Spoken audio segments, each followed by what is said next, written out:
Vietnamese pork sausage, also known as Nướng, is a very popular street food in Vietnam.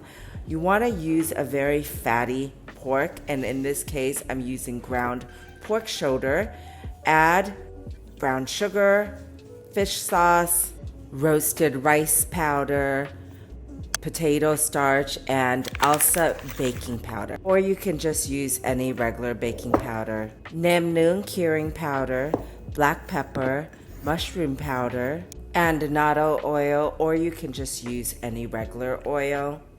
Mix this together and then add it to an electric mixer, and you want to puree it to form a paste.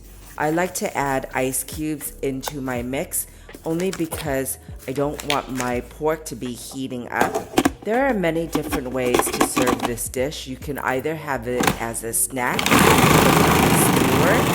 or you can eat it with a vermicelli salad, or simply eat it with steamed rice.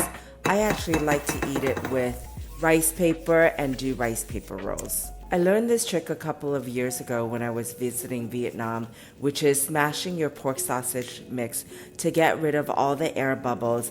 And you want to do that by first generously coating your hands with oil so that way the meat doesn't stick to your hands, and then slamming it on a surface for 10 times, and this creates a more dense pork sausage. To get the best flavors, you want to marinate it overnight, ideally, otherwise a minimum of 4 hours.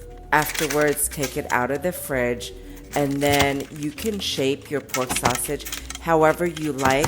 I like to use an ice cream scooper coated generously with annatto oil or any cooking oil, and then smash them into patties and bake them in the oven at 350 degrees for 30 minutes.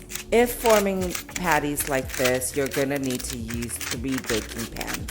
While your pork sausage is baking in the oven, create a honey glaze with honey, annatto powder, and white vinegar. Stir and mix this together, and then after 30 minutes in the oven, remove the pork sausage and brush them on both sides with this honey glaze mix. And put them back in the oven to bake for an additional 10 minutes. Now, depending on the size and shape that you decide to do, the length of time in the oven is going to vary. Don't be intimidated by making this dish because of some of the unknown ingredients. You can simply buy them on Amazon or at your local Asian supermarket.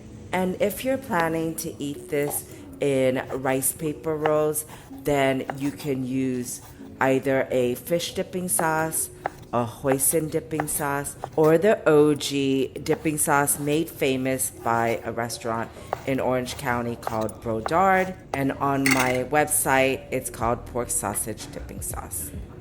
Enjoy!